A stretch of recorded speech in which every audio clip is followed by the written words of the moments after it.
créativité avec leurs invités qui sont super bien. Puis elles sont pas peu fières de ça. Bienvenue à Pas peu fière! Avec notre invitée de ce soir, Edna S. Sorgelsen. Merci d'être là. Comment tu vas? Oh, ça va. Je viens de marcher 30 minutes pour venir jusqu'ici parce que c'est la grève à Bruxelles. Ouais. Et en plus, c'est des nouvelles chaussures, donc j'ai des cloques aux pieds. Non. J'ai dû acheter ce matin des Compeed à 16 €. C'est super cher, mais au moins, j'ai pu venir. Oh my God. Wow. Mais ils sont magnifiques. Ils sont superbes. Dommage que la caméra se rend pas, mais ce elles sont des vraiment Geox belles. parce que j'ai besoin de chaussures qui respirent, sinon je pue des pieds. Ah, mon Dieu, tu te livres déjà tellement ce soir. Ah, écoutez, je suis comme Ça va être un bon mon épisode. Dieu, ça va être bon. Oui, c'est la grève à Bruxelles, pour ceux qui vont nous écouter plus tard. Moi, j'ai fait tantôt un petit poll, un sondage, savoir qui était venu en trottinette électrique, et seulement mon ami hétérosexuel qui est venu en trottinette électrique. Et je trouve que ça parle en bien de notre communauté. Merci pour ça, tout le monde. Merci pour ça. Mais est-ce qu'on commence avec un moment queer? Ouais. de la Ben nous, semaine? on a un moment pas queer. Ouais. Aujourd'hui, on voulait commencer avec ça. Parce qu'en arrivant à Paris, on voulait boire un bon chocolat chaud. Et on a payé... Attends, en canadien, on a calculé 80$ canadiens. Ouais, Fait que c'était genre 50 € pour 2 chocolats chauds, ainsi que 8 fraises. Ouais. 50 €. Ouais. Et vous savez quoi? On n'est pas déçus de ça. On était Aucun On a regret. C'était zéro regret. excellent. Mais vous avez comme- acheté ça où? C'était Ben, place du c'était Luxembourg? clairement une place de genre TikTok, Ah ouais. tu sais, genre super fancy. C'était Comme tellement honnêtement, beau. les seules personnes queer là, c'était... Ouais. L'établissement avait jamais vu de lesbienne, c'est sûr. Ouais. Non, ça c'est sûr. Non. Puis même à côté de nous, t'étais comme, je pense que c'est des héritières russes. Ouais. Fait que ça, c'était... En sortant de là, on était genre, wow, ça, c'est vraiment pas queer de notre part. Premièrement, boire du lait de vache, ouf, pas facile. Hey, beaucoup. En plus, il y avait de la crème Oh mon Dieu! chantilly. Ouais, là. bing, Damn. direct dedans. Ouais. Puis en plus, elle s'est dépensé 50 €. Quand on l'a dit à nos colocataires françaises, elles étaient outrées. Ils étaient genre, ça n'a pas de bon sens. Puis nous, on était genre, on s'est pas tellement remis en question sur ça. Mais là, Mais non, c'est pas vrai. Flo, t'avais tellement la boule au ventre, t'étais comme, oh, je suis pas bien. J'étais genre, t'inquiète, je paye. C'est moi qui paye. Puis à partir de là, j'étais comme, T'es là. Hey, pour vrai, on s'en calissait. C'est moi qui ai payé, hein, vous savez? Si j'ai tout payé. sinon, je ne serais pas assise. J'aurais dit non, merci, ça se peut pas. Mais dès que Daddy was paying, j'étais comme, let's go! Princesse. Mais là, après, on s'est rattrapé pour la queerness. On est allé voir le show de Lou Trottignon. Oui, c'était trop chou. Ouais. Fait qu'on s'est vraiment bien rattrapé. C'était Non, vraiment c'était rattrapé. vraiment un bon show que je conseille. D'ailleurs, ce qui est encore je pense qu'il reste une plusieurs couple, dates ouais. au mois de décembre. Ouais. Mais il va sûrement se promener, je pense. Ouais, j'ai aucune idée, je Ouais. sais pas trop. Mais en tout cas, c'était vraiment les deux extrêmes, la polarité de la queerness quand même, je trouve. On a commencé ça tough, mais on a fini ça super gay. Fait que ça part. Toi, Edna, t'as-tu un moment queer de la semaine? Oui, je suis allé voir une comédie musicale la semaine passée. Pour une fois qu'il y a une production belge, ça vaut la peine d'aller les soutenir. J'étais voir Kinky Boots avec le texte traduit en français. J'avais peur que ce soit un petit peu cringe, mais en fait, ça passe très bien. Et dedans, il y a des stars comme Suzanne from Grindr, Bikini the Third.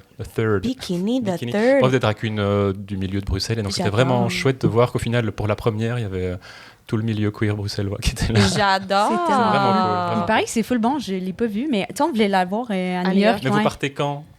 Le 27. 27. Je qu'il crois reste qu'il reste beaucoup de encore temps. des places ce week-end.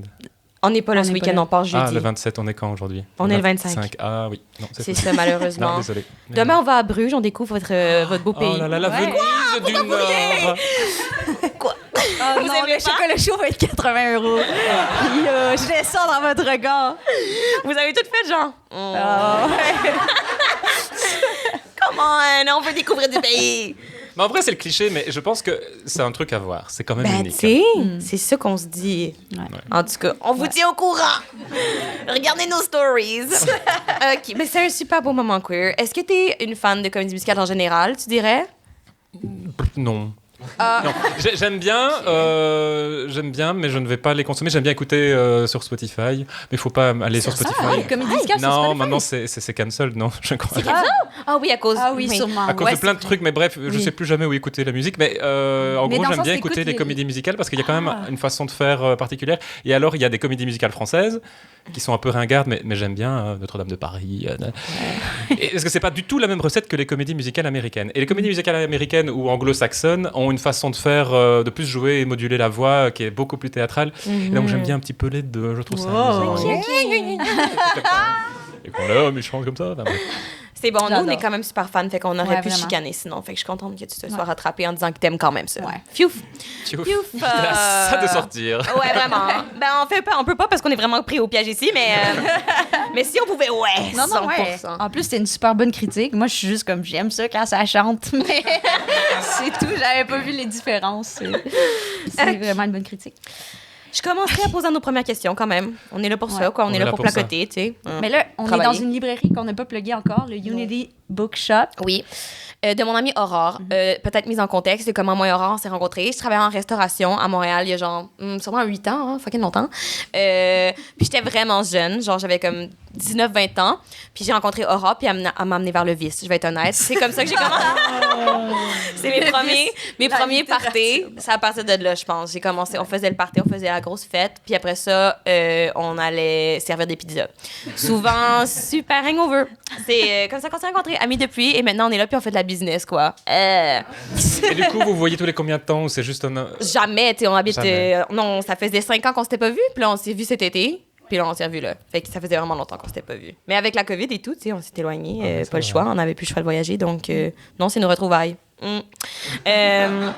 Mais oui, puisqu'on est à la librairie, j'aimerais qu'on pose la première question littéraire, tu sais, comme on est en mode intellectuel. J'aimerais savoir s'il y a un livre qui a forgé ton parcours identitaire. Que ce soit queer ou non, qu'il y ait un livre qui t'a fait faire genre « J'en apprends sur moi à travers la lecture ». Ah oui, non. C'est pas ce que j'avais compris de la question. Ah non, ben d'abord, t'as répondu quoi? Ah, mais tu peux Non, il y a répondre ce que un t'avais livre compris. que j'aime bien dire, que j'aime bien citer parce que c'était mon expérience ou ma relation avec ce livre. C'est un livre qui s'appelle Manifeste contre la normalisation gay, écrit par Alain Naz ou Alain Nazé, je ne sais pas comment ça se dit. Et en fait, quand j'ai vérifié quand ça a été sorti, c'était sorti il n'y a pas si longtemps que ça. C'était en 2017, donc j'étais déjà un adulte avec un cerveau d'adulte. Et j'étais un peu choqué de me dire, oh, j'étais déjà vieux quand je l'ai lu. J'ai 37 ans. Et en fait, j'avais pas bien compris le propos au début parce que quand je l'ai acheté, je me disais mais c'est quelqu'un qui est homophobe, il est contre nous, etc. Et en fait, je n'avais pas compris ce qu'il voulait dire. Et donc, c'est seulement par après que je me suis dit, en fait, il est contre le fait que le milieu mainstream LGBT tend à se légitimer. Attention, c'est très philosophique et sociologique J'adore. parce qu'on est dans une bibliothèque, Bah ouais, Oui, bah ouais. j'adore. librairie. Tend à se légitimer au regard du couple hétérosexuel, monogame, etc. Et donc, toutes les seules progressions valides seraient d'aller trouver l'égalité avec les couples hétérosexuels. Et c'est après que je me suis dit, ouais, mais en fait, il y a d'autres formes d'amour et d'amitié qui sont aussi valables. Et c'est en fait ce que voulait dire ce brave homme. Mais je l'avais jugé un peu trop vite en regardant la couverture. Je n'ai pas fini le livre. Mais néanmoins... Ça t'a je forgé finis quand jamais- même. Mais j'y pense encore maintenant, Ouais, je comprends, 8 ans après, en me disant, ouais, c'est vrai qu'il n'y a pas qu'un seul modèle qui est valable. Et peut-être que quand j'avais 22, 23 ans, je ne m'en rendais pas encore compte de tout ça. Et, Ah. Tu voulais être dans On la norme grandit. gay, genre? on grandit, quoi. Quand t'étais plus jeune, tu voulais être plus dans la norme gay? Ou... Ah comprends. bah oui, hein, bien sûr. Au tout début, comme peut-être beaucoup de gens, quand j'avais 16 ans, 17 ans, je me dis, ouais, je vais le cacher, personne ne le saura. Mon œil J'écoutais les Scissor Sisters à la maison, mon père disait, ah, il écoute des chansons bizarres J'aimais bien Madonna aussi, et Lady Gaga, mais bon, bref. Et Ouais, puis, c'est sûr que ça paraît ça. J'allais le cacher, j'allais le cacher. Ouais. et puis ouais, non, je suis quand même dans une optique à avoir un couple... non, ça a changé aussi. Hein. Un couple monogame avec des enfants, etc. Voilà, je ne vous dis pas ce qui a changé. Non, on est en train d'adopter, donc ça, on aura un enfant. Ah, fait que je vous êtes l'espère, je touche du bois. polyamoureux. Non monogame avec enfant. Super, déconstruit, c'est ça? Non, mais on a ouvert le couple il y a 1 an. Et du coup, on se dit, that. si jamais l'occasion se présente, on ne dit pas non. Ouais. J'espère que mes parents n'écouteront pas le podcast. En même temps, un podcast queer, je ne pense pas. Podcast queer québécois. Faudrait vraiment qu'ils fassent des Québécois. recherches approfondies pour le Ouais, trouver. peut-être que je vais le partager si l'épisode est bien, hein, je ne sais pas. Si tu veux, on peut parler vraiment en keb pour que tes parents Ils arrêtent vont rien d'écouter. comprendre.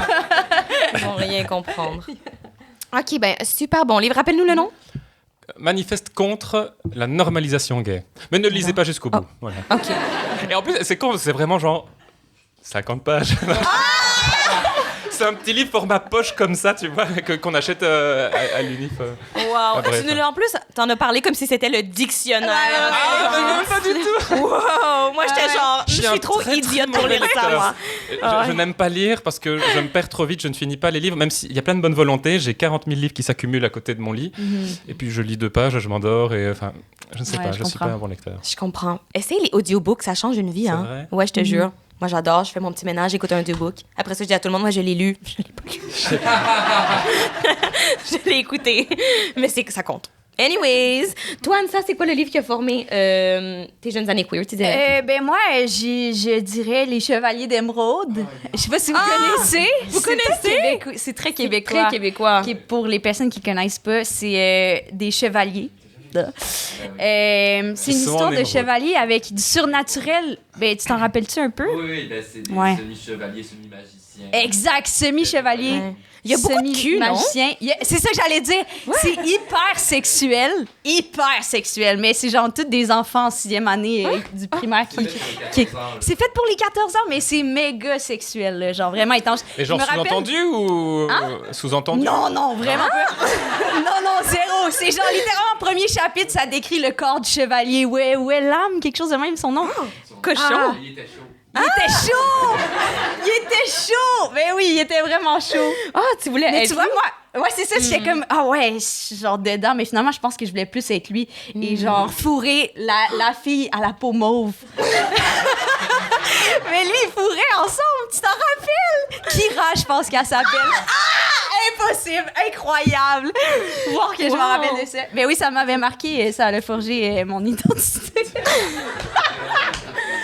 Wow, je Mais je m'attendais pense pas que pour à ça. vrai, ça m'a marqué. Je pense que je voulais être le chevalier, mais je m'en rendais pas compte. Tu sais, classique, comme quand t'écoutes des émissions, t'es genre... Est-ce que, genre, t'aimes full, mettons, je sais pas, la fille, mais finalement, tu veux Tu veux être la fille? être avec la fille. tu sais. Ouais, je comprends. C'est un mauvais exemple, mais... Non, Il est en audiobook? Sûrement! Hey, pour vrai, je pense que c'est encore bon et sexy, en tout cas. Ah, sexy. Non, je sais pas si c'est encore bon. Hey, un livre jeunesse sexy, c'est ce dont on avait tous envie, non? Au niveau littéraire. Mais yo, moi, je me vantais de lire ça à tout le monde. Parce que t'étais comme ça intellectuel. Mais c'est que je pense que je pensais tellement pas à la sexualité en même temps, tu sais, je ne voyais pas tant que ça. Ben, c'était écrit noir sur blanc sur la page, quand même. Oui. non? Mais... OK. Ouais, vraiment. Mais je sais pas comment dire. Genre, moi, j'étais plus dans l'histoire de magie et tout. genre. Mais quand tu y repenses, c'était vraiment plus sexuel que magique. Ouais, c'est ça, exact.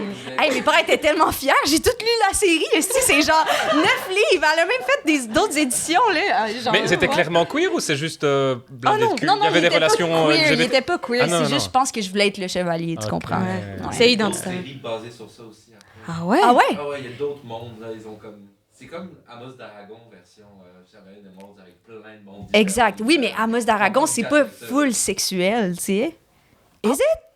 Je pense que les derniers sont quand même pas si pires. Hein? Ah! À un moment donné, Ça baise? Ça baisse dans Amos d'Aragon? Oui. Ça ça baise. Une course, puis celle avec les cheveux de serpent, là, il... Incroyable. Oh, mon Pouvez-vous Dieu. croire qu'on n'a pas d'éducation sexuelle, mais tous nos livres, c'est genre yeah! La magie et le cul! Un peu, c'est synonyme. J'adore. Voilà, toi, c'est quoi? OK, mais moi, dans la même portée, OK, je dirais que un livre qui a forgé mon identité queer, c'est Twilight. Parce que vraiment, je me souviens de le lire. Puis... mes amis trouvaient genre Jacob était vraiment chaud, mais je trouve que Jacob est très masculin dans son identité. Tu sais, il est comme genre puis il enlève son chandail puis il devient genre un loup-garou. Mais Moi, il est j'étais doux genre- quand même. C'est comme une belle image de la masculinité. Sérieux, Ansa et Team Jacob, puis pour vrai, ça m'énerve fucking gros. Ça, vous avez rien compris, hein, j'ai parlé vite. Ça m'énerve beaucoup.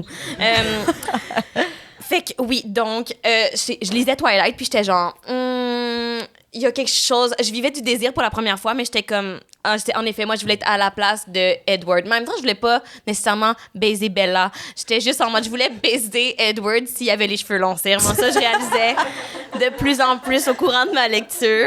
Fait que je dirais ça l'a forgé. Mais j'ai lu plus tard un livre qui s'appelle Girls Can Kiss Now. C'est super bon. Puis c'est genre un essai sur toute la représentation gay qu'on a eue dans les années 2000. Tu sais, genre Lindsay Lohan qui a eu une... Est-ce que vous savez c'est qui Lindsay Lohan? Tout le monde sait c'est qui, right? Puis Elle est connue en Europe aussi. qui est super icône. Mais je sais pas si on se souvient, mais genre dans le début des années 2000, elle a sorti avec une DJ, Samantha Ronson, puis c'était vraiment vilainisé cette relation-là, genre en mode « Oh mon Dieu, Lindsay est tellement... Elle est coucou, elle est folle, elle sort avec une femme. » Puis... Je me rappelle pas de ça, pas en tout. Cet essai-là est super intéressant où ça décortique toute notre vision des relations lesbiennes à travers comme un fil distordu de genre on pensait que c'était elle qui se rebelle quand finalement elle était juste littéralement bisexuelle. Fait que je trouve que ça m'a forcé à full repenser à mes années des années 2000, écouter les jumelles Olsen puis triper sur Mary-Kate et Ashley de façon différente. Donc je dirais que ça c'est un super bon livre pour moi qui s'écoute en audiobook si jamais. Je le sais, mais je l'ai lu celle-là, je vous le jure. Bref, donc voilà, qui est super. Merci à tous pour les recommandations lecture. Tu nous passes sur une première question, une vraie. Oui, ça? excusez, mon Dieu, je prends Non, une gorgée de thirsty. vin. Je suis thirsty. On parle de qui, tu sais? Ouais. Excusez, là. Je suis fatiguée. Ah oui, ben non, mais on voulait parler de ton nom parce qu'on a su que ça venait de Edna Krabappel dans Les Simpsons, qui est une personne, un personnage drôle, sarcastique et déprimé. Est-ce que tu dirais que c'est influencé de ta personnalité? Ah ouais, il y a 2 origines à Edna. OK. Ah! Mais je ne suis plus sûr. Ah! Parce que j'étais bourré quand je l'ai inventé, évidemment, comme beaucoup de gens. Effectivement, c'est Edna Krabappel parce que c'est un personnage qui est complètement désabusé de la vie. Elle doit avoir quoi à la fin de la quarantaine, début cinquantaine. Elle est amoureuse de Skinner. Vous connaissez les détails des Simpsons. Hein. et du coup, en fait, je sais pas, il y a une certaine poésie dans sa relation avec les étudiants aussi. En fait, elle a un grand cœur pour les étudiants, mais en même temps, elle en a marre, elle est désespérée. Enfin, je trouve que c'est amusant. Et ça me correspond tellement. Non, déprimé, non. Je suis pas plus déprimé que ça. Mais j'aimais bien le personnage. Et alors, c'était soit elle, soit Ruth, comme dans Six Feet Under. Je sais pas si vous connaissez cette Oui, mais je me série. souviens plus. Ouais. Alors, Ruth, c'est Six Feet Under, c'est sur HBO. C'est une série qui parle d'une famille de croque-morts. Le premier épisode, c'est le père qui décède d'un accident de voiture et du coup, la famille reste là endeuillée alors qu'ils s'occupent d'autres deuils puisqu'ils sont croque-morts. Et Ruth, c'est la mère qui est complètement classique, un peu tradwife, qui en fait, on se rend compte qu'elle est complètement you-you. Elle avait un amant, mais elle n'ose pas exprimer ses sentiments. Enfin bref, il y a tout un... Elle est extraordinaire. Et d'un coup, elle lit un livre sur le développement personnel et commence à emmerder ses gosses avec des concepts qu'elle n'a jamais abordés avant, comme est-ce que tu as une relation, David? Des trucs comme ça. Et donc, je me suis dit, tiens, ce côté un peu coincé, mais qui essaye malgré tout, c'est un peu moi. Ah, wow! Intéressant! Et sinon, l'autre excuse pour Edna, c'est que je voulais faire du cosplay au début. Et du coup, c'était Electronic DNA. Mais je n'ai jamais fait de cosplay. Donc voilà. Plusieurs inspirations. Alors. Et S, c'est pour subtil. On se demandait. J'ai toujours été très subtil. C'est vrai? C'est bon. Je sais plus pourquoi j'ai mis un S. Ok. Je crois que c'est ça. J'aime bien dire que ça veut dire subtil. Que ça veut dire subtil. Mais c'est un peu ironique. Es-tu vraiment subtil? Oui, parce que je tourne souvent... je ne dis jamais les choses... Non, si, non, je sais pas. Laura, toi qui me connais, je suis subtil? Vous voyez? OK, donc le S à sa place. OK, parfait. J'adore. Fait que, est-ce que tu dirais que ça reflète ta personnalité un peu ou ça, c'est vraiment Edna le personnage puis il n'y a rien qui est tellement toi? Non, moi je pense que c'est le même personnage mais plus extravagant parce qu'on lui donne plus de place, évidemment, elle est sur scène. Mais je pense qu'en fait, souvent dans le drag, c'est quand même ça aussi. Hein. Vous avez eu plein d'autres drag queens comme invités. Et je suis sûr qu'elles répondent toutes la même chose. Je pense. C'est la même version artistique de son propre soi. Je comprends. Donc ouais, c'est un petit peu moi quand même. Mais c'est la première fois qu'on le nomme comme ça, par exemple, si je me trompe pas. Non? Qu'une drague le nomme de cette manière-là. Que c'est mais ça fait beaucoup de sens. En plus gros. J'ai l'impression que même en stand-up, les humoristes disent ça aussi. Ouais, que comme c'est ton toi, mais tu l'aimes. Exact. Mais extrapolé, tu sais. Moi, ce que j'aime bien dire, c'est que quand je suis sur scène, en fait, c'est Gauthier, avec beaucoup de maquillage, etc., qui se retrouve sur scène et les gens lui donnent beaucoup plus de crédit parce que ça devient un monstre, dans le sens où on la regarde, on a envie de le montrer. Et, mais au final, ce que je raconte en Gauthier ou ce que je raconte en Edna, c'est presque la même chose, sauf qu'on m'écoute plus. Dépression, vous voyez? Je sais pas si c'est toujours le cas, mais tu as été fonctionnaire longtemps. Je suis toujours fonctionnaire. Tu es toujours fonctionnaire. Mais je suis fasciné par le fonctionnariat, il faut savoir. Fasciné? C'est un mot vraiment pesant, je trouve. Mais...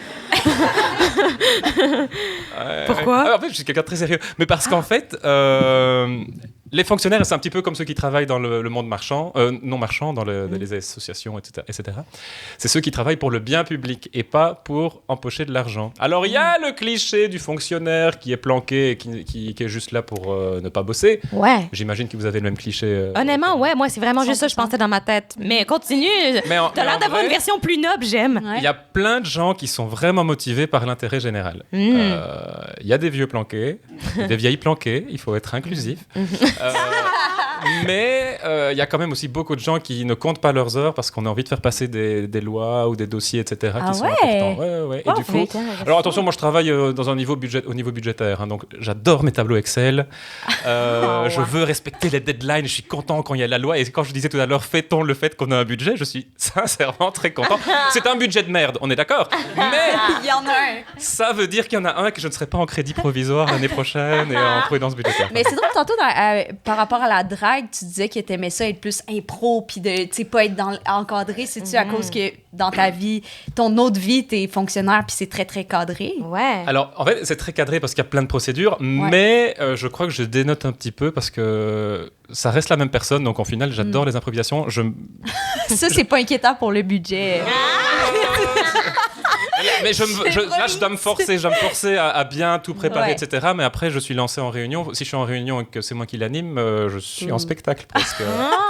Mais je fais des blagues. C'est ça, j'allais demander si comme tes deux personnalités se nourrissent un peu. Est-ce que tu te vois comme Superman en mode genre, t'es Superman Clark Kent? Parce que oui, hein. C'est ça, il est journaliste de jour et le soir, il sauve le monde. Toi, tu sais pas, tu fais des budgets le jour apparemment, puis le soir, je sais pas si tu sauves du monde, mais tu fais du... Mais non, mais le monde le drague, c'est sauver le monde. Ouais. On est d'accord. Les deux, quoi. Le budget aussi, l'argent, ça sauve le monde. Ça sauve le monde.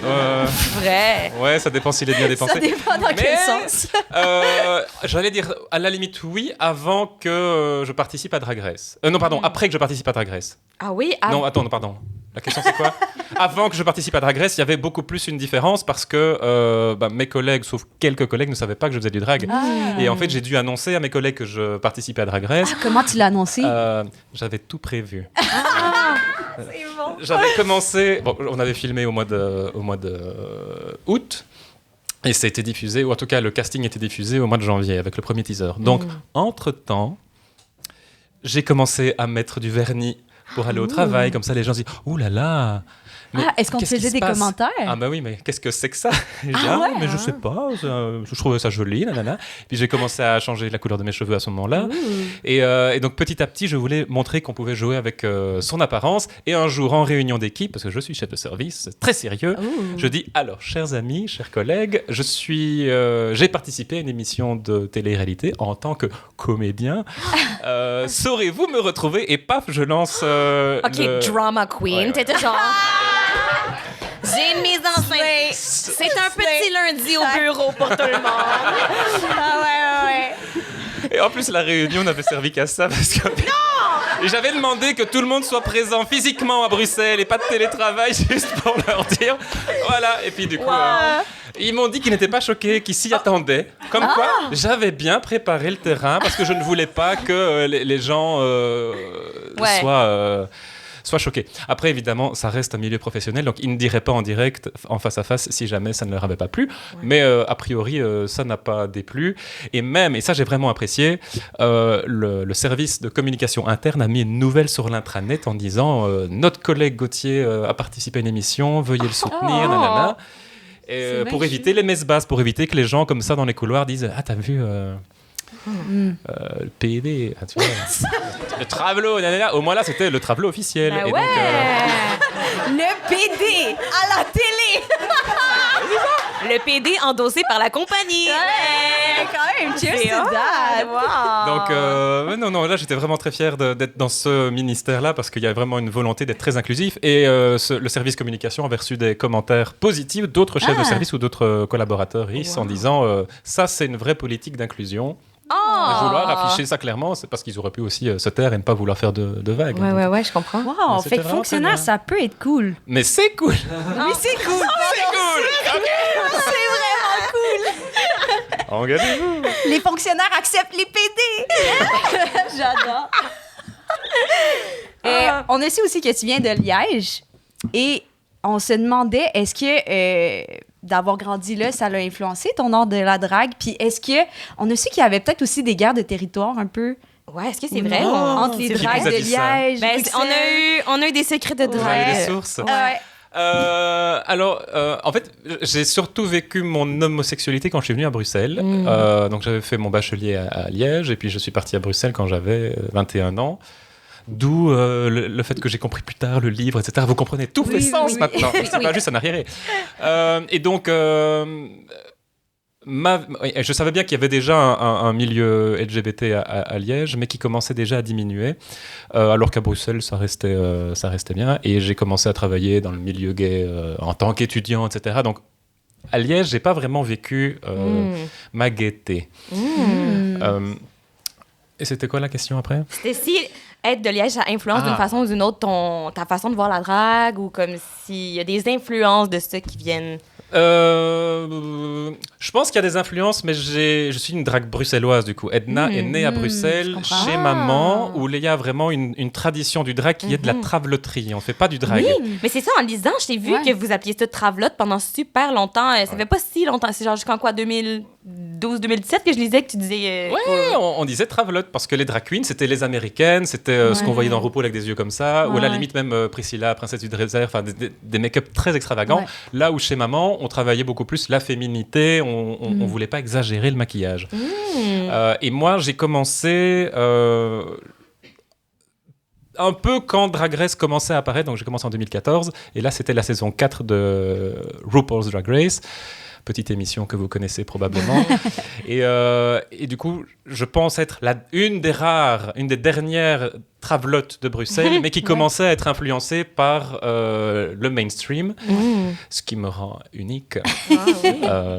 Et donc voilà. Et effectivement, à Liège, c'était beaucoup plus drag queen, beaucoup plus clownesque au niveau du make-up, et au niveau des performances artistiques, on était fort dans le trash.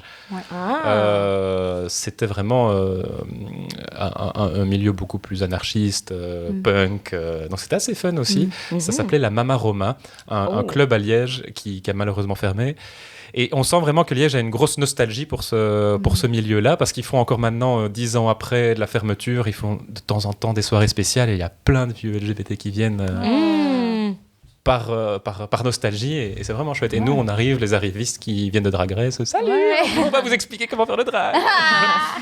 Mais donc oui, il y a quand même 2 écoles, mais maintenant ça tend à se ça se mélange plus. Ça se mélange plus. Okay. Puis au final, Liège-Bruxelles, c'est que 1 heure en train. Je comprends, Quand il n'y a pas de grève. En trottinette électrique, Sam, tu le testes, tu nous redis, hein? C'est ça. Moi, je voulais savoir, justement, puisque tu as été une des pionnière, comme tu le dis, de la scène drague bruxelloise. Est-ce qu'aujourd'hui, tu es capable... Non, attention. Il y a eu beaucoup... Il y en a eu d'autres. Pardon. Je ne me sens pas pionnière. Il y en a plein d'autres qui ont fait plein de trucs avant, mais je suis peut-être une des dragues... Mais je vois ce que tu veux dire. Mais dans la médiane, alors, t'es le moyen. Dans l'évolution de la tendance. Formidable. Je pose ta question, on verra. Tu as vu la transition, peut-être, de l'ancienne scène à ce qui est plus récent. Est-ce que tu dénotes des différences majeures dans la façon dont la culture du drague ou la communauté drague fonctionne? Est-ce qu'il y a des choses que tu as dû t'adapter? Comment tout ça s'est évolué dans les dernières années? Maintenant, la bienveillance. Ah oui? On a appris la bienveillance, parce qu'avant, les travelotes, elles sont un peu méchantes, un peu bitchy. On se faisait aussi du shade... je crois que vous dites ombreuse, non? J'ai jamais dit ça de ma vie. Non. Non, ou alors c'est la traduction quand on regarde sur YouTube, la traduction française, ils disent mais ça ombreuse. me fait tellement penser à genre quand tu regardes sur internet pour savoir, parce qu'on avait été invité à un brunch chez nos colocs françaises, puis t'étais genre qu'est-ce qu'on amène au brunch, tu sais, c'est quoi que les Français mangent au brunch, puis on avait googlé, puis ça disait une quiche, puis on a confirmé avec eux, puis ils étaient comme est-ce que dans le fond vous mangez de la quiche, puis ils étaient comme non. Vraiment pas. Faut pas croire ce qu'on dit sur Internet.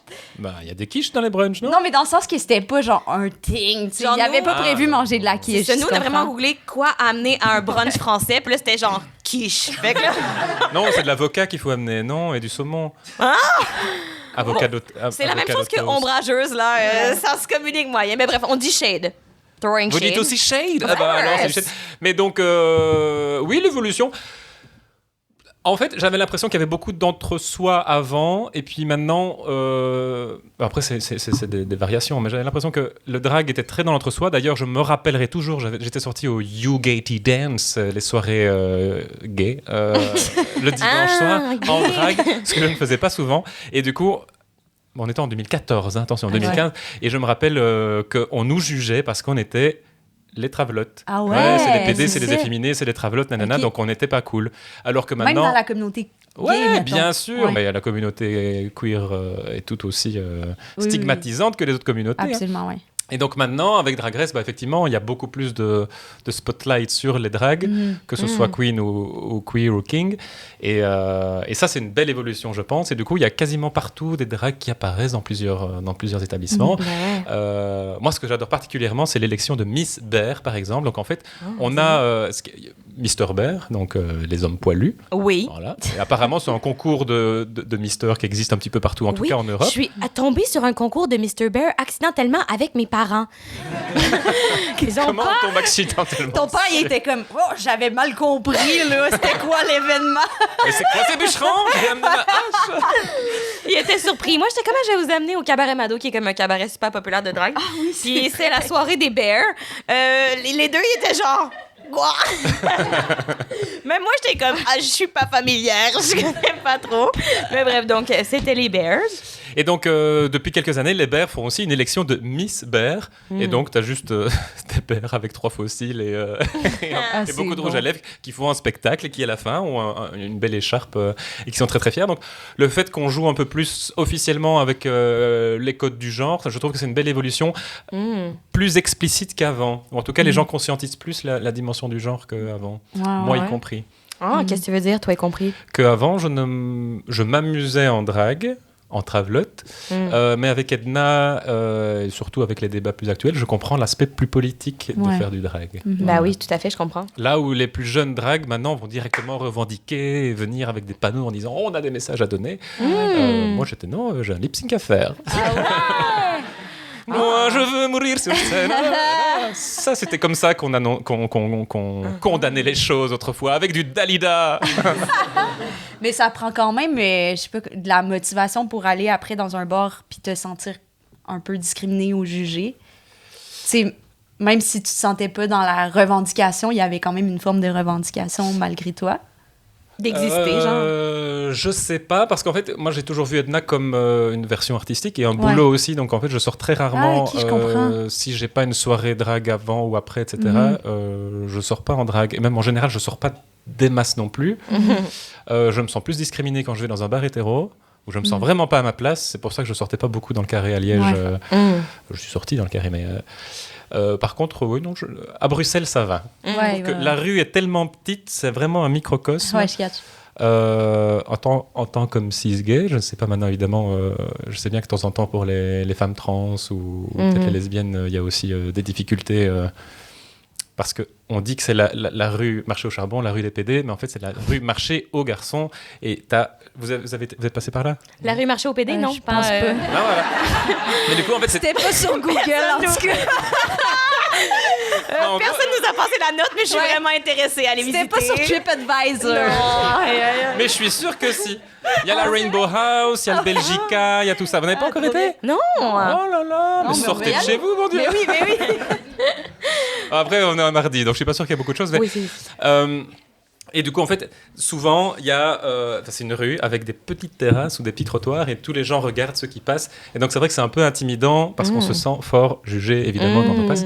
Et donc, pour peu qu'on ait des fragilités, on préfère faire le tour plutôt que de passer par cette rue-là. Le regard des autres, tu sais. Bah ouais, j'imagine. Mais par contre, en drague, je me sens powerful. Moi, j'y vais, et surtout maintenant que j'ai fait Drag Race, et tout le monde, regarde ça. Ouais. Qu'est-ce qu'elle est belle. Maintenant, t'es star. Je serai pavé, je trébuche.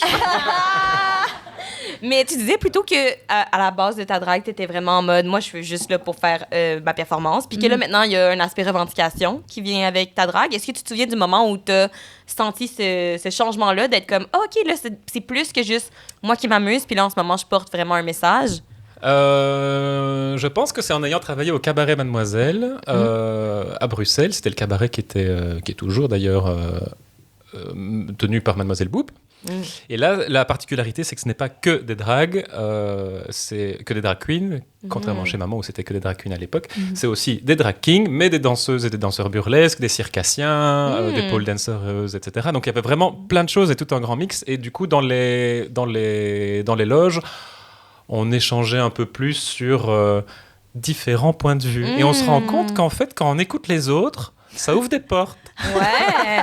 Et on se rend compte aussi d'autres histoires et qu'effectivement, ce qu'on fait n'est pas si anodin que ça. Ça représente quand même quelque chose. Quand on voit qu'on se fait encore bâcher sur les réseaux ou même dans la rue, c'est que ce qu'on fait dérange, et donc si ça dérange, c'est que c'est politique. Puis même si ça dérange, tu sens-tu qu'il y a plus de... À travers les années, est-ce que tu sentais qu'il y avait plus de reconnaissance sur cet art-là, cette forme d'art-là? Oui. Oh, t'as pas l'air sûr. Alors, On dirait que tu dis oui, mais pour être poli. Je sais. Alors, reconnaissance dans le milieu LGBT, oui. Ouais. Dans le milieu mainstream, je pense que le succès relatif de Drag Race Belgique montre que ça n'a pas si bien percolé chez la ménagère de moins de 50 ans qui habite en province, par exemple. Ah ouais. Non? Vous pensez quoi? Oui, on est d'accord. Je La fais petit Belgique sondage. au complet, parmi- d'accord. Non, mais du coup, effectivement, là, on a fait 2 saisons, c'est très bien, mais en fait, quand on regarde, ça n'a pas ouvert beaucoup de portes aux autres candidates, même dans des foires au boudin ou des trucs comme ça, enfin des trucs très populaires, les drags ne sont pas encore là. Ah ouais? Qu'est-ce qu'une foire au boudin? Je m'excuse, j'ai des questions. Ça parle tellement de nos 2 personnalités, moi je faisais semblant de comprendre. Vous voyez, ce genre... J'étais genre une foire au boudin. J'imaginais juste plein de boudins. Je t'ai entendu faire derrière moi. J'étais comme. C'est vrai? C'est genre Saint-Tite. C'est vrai. Ah, ok, T'as dit quoi, ok. c'est genre? C'est genre Saint-Tite. Une foire agricole, genre. Ah oui. Ouais, des fêtes de village, etc., où tu vends des produits du terroir. Ok. Mais il y a quand même le sosie de Claude François qui vient faire un truc, tu vois. Et donc, Ah ouais. pourquoi est-ce qu'il y a un sosie de Claude François et pas une drag queen qui fait Mylène Farmer, tu vois? Je Donc, comprends, ouais, je je comprends. comprends. Foire au boudin qu'on dit? je C'est sais ça? pas, c'est moi qui dis ça comme ça. Oh, d'accord, c'est même pas un vrai terme, ok? Mais comment? si, mais dans ce contexte-là, ouais. Ok, pardon. Donc, les drag queens ne sont pas invitées Ne aux sont pas foires au invités boudin. aux foires au boudin. Et ça, c'est vraiment dommage. C'est vraiment chiant. Ouais. Alors Mais peut-être je parce que comprends. les drag queens maintenant disent ouais mais attention on est militantes mais on est des artistes avant tout et donc participer à un événement populaire c'est un peu aussi du classisme, on ne veut pas parce qu'on représente quelque chose et Fait que ce serait les drags aussi qui disent non à ces événements. ou peut-être qu'on ne Non. cherche pas Oh. commercialement à conquérir ce marché-là. Ok. Je pense, j'ai plein Intéressant. d'analyses possibles. Je peux vous sortir 40 000 arguments. Ah, ouais. Oui, un petit tableau Excel, s'il vous plaît. J'ai lu qu'après avoir participé à Drag Race Belgique et ton élimination, après, tu t'es senti comme un peu en mode je dois faire énormément de spectacles pour prouver ma valeur à moi-même, mais aussi au public. Et Oui. qu'après ça, tu t'es brûlé. Si je. Ah brûlé bon? en mode. Ben, c'est ce que j'ai lu dans un article. Qui a dit très ça? C'est moi qui ai dit précis. ça? Oui, je crois que c'est toi. Mais tu peux rectifier le tir. Tu t'es pas brûlé. Où est-ce que j'ai dit ça? Non, il est vrai que je ne m'attendais pas à partir si tôt dans l'aventure. Mais après, c'est une histoire de couture. Ah bon. Ce qui était acceptable, c'est que je suis parti sur une compétence que je ne maîtrise pas. Donc, je ne vais pas inventer dans ma tête que je sais coudre et que du coup, j'avais des choses à prouver. Néanmoins, par rapport à l'aventure, c'était très chiant. Et je ne voulais pas que le public ni moi ne restions à oui, c'est juste une candidate qui est partie en Je milieu de comprends. saison, on Mais en de a toute rien à façon, tu cirer. disais que personne n'écoutait Drag Race Belgique. Oui, mais- Heureusement. oui, mais Génial. mais du coup, je le savais pas, ça, vu qu'on venait de le oui, filmer, ça je n'était pas comprends. encore diffusé. Et donc, je m'étais dit, oh non, c'est rien, je dois absolument travailler pour essayer maintenant de faire Mais oui. mon marché, de travailler sur ma popularité. Et à partir du moment où Drag Race a été diffusé, là, je voulais participer à toutes les viewing parties possibles, imaginables. Et comme il y avait au moins 3 viewing parties, parce que c'était diffusé quand les jeudis et les samedis à minuit et demi, enfin des trucs, des horaires à la con. Ah, mais là, ça vous a pas donné la chance non plus d'être Écoutez. visionné, tu sais. Ouais, non, bah, c'est aussi pour ça. Mais c'est souvent la RTBF, avec tout le respect que j'ai, parce qu'ils continuent à m'embaucher. Je vous aime, continuez, merci. C'est qu'ils mettent des programmes qui sont pourtant de très bonne facture à des heures où il n'y a personne qui regarde. Et après, ils se disent, mais oui, mais bon, ça ne fait pas beaucoup d'audience. Oui, mais bon, si vous enviez la pub et que vous les mettiez à 19h ou 20h, bah, évidemment qu'il y aurait des gens. Et donc, du coup, oui, j'ai fait toutes les viewing parties possibles et imaginables avant mon élimination. Heureusement, ce n'était que 3 épisodes, donc je ne l'ai pas fait très longtemps. Et puis après, j'ai participé quand même le plus possible à tout ce qui était possible. Et bah, c'est fatigant, en fait. Oui, c'est ça, j'imagine. Parce qu'à côté de ça, j'ai mon temps plein aussi. J'avais pas nécessairement pris des congés, je ne sais pas comment on dit, des RTT. Donc oui, de là à dire que je me suis brûlé, peut-être que j'exagérais pour les médias.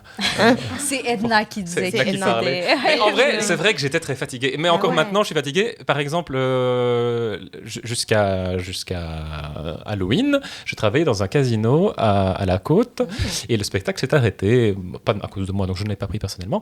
Heureusement, il faut toujours être en pleine conscience quand il y a des choses qui se passent comme ça. Ce n'est pas de ma faute, Edna. Tu vaux quelque chose. Et du coup, j'ai eu 2 week-ends de libre, même 3 maintenant. Et je m'étais rendu compte que j'avais plus de week-end de libre depuis avril. Et donc, en fait, je faisais mon temps plein du bureau, plus Edna. Et donc, ça fait du bien, en fait, de se rendre compte que s'ennuyer, c'est chiant. Mais oui. Hey, moi, si j'ai pas un dimanche de libre, je pète aux frettes, je pense. Ah, pète aux fraises. Ah, j'ai... Ça, il faut falloir que tu te traduises comme la foire au boudin. Je m'énerve. T'as besoin d'un congé. Ouais. Mais après, je crois que je développe des stratégies qui sont peut-être aussi des symptômes de ma surcharge et peut-être un début de burn-out. C'est que j'avais 4 agendas. J'en ai un agenda sur le frigo, un agenda dans mon téléphone, un agenda par écrit et un agenda partagé et un agenda au boulot aussi. Donc en fait, j'avais les agendas et je mettais à chaque fois tout le temps la même information. Mais c'était là, comme ça. À tout moment, je pouvais être sûr. Je vais regarder. Et là, du coup, ça fait 3 semaines que j'ai pas d'agenda. T'en as plus aucun? Bah si, celui-là, pour savoir que je devais venir aujourd'hui. Mais du coup, je sais pas, j'aime bien avoir mon agenda occupé. Ben, je comprends. C'est parce que la transition peut être assez abrupte parfois quand tu passes d'être super occupé à vraiment moins occupé. Tout d'un coup, t'es genre, oh mon Dieu, il faudrait que j'aie comme des réflexions, en fait. Peut-être que j'ai le temps pour penser. Puis ça, c'est beaucoup, ça peut être confrontant, personnellement. Et du coup, je pense que maintenant, je suis un boss très chiant parce que j'ai plein de temps et plein d'énergie à dépenser en tant que fonctionnaire. Sans c'est quoi ce dossier? Ah là là! OK, mais ma question était quand même... je l'ai même pas posée, finalement, on a parlé de trop de choses, mais est-ce que, somme toute, tu tires du positif de ton passage à Drag Race? Mis à part, si on oublie l'épuisement professionnel ainsi que les 4 calendriers agenda, est-ce que quand tu repenses à ton expérience, tu trouves que, somme toute, c'est positif puis t'en tires des bienfaits, autant personnels que dans ta carrière?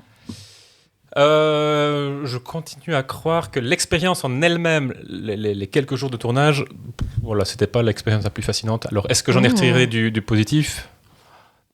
Je sais pas. Psychologiquement, je sais pas. Mais par contre, est-ce qu'il y a eu un output à cette participation-là? Oui, et je pense que je suis la seule, ou une des rares du casting, des 2 castings de Drag Race Belgique à avoir beaucoup de contrats et beaucoup de trucs. Bah, je suis parti en Chine, je suis parti en Colombie, je suis parti à Vilnius régulièrement. Enfin, il y a plein de trucs qui se passent et je suis à la télé, j'ai des chroniques là-bas, donc je suis très fier que via ce passage-là, ça m'a permis d'ouvrir des portes après. Donc oui, ça c'est bien. Ça, c'est bien. Ça, j'avoue que c'est bien quand on te paye le voyage pour aller en Chine. Ouais, vraiment. C'est comme par la suite que c'est payant, mais le tournage en tant que tel, t'en tires pas des grands bienfaits, bénéfices. J'ai pas des très bons souvenirs aussi, parce qu'en fait, on est un peu dans un souvenir...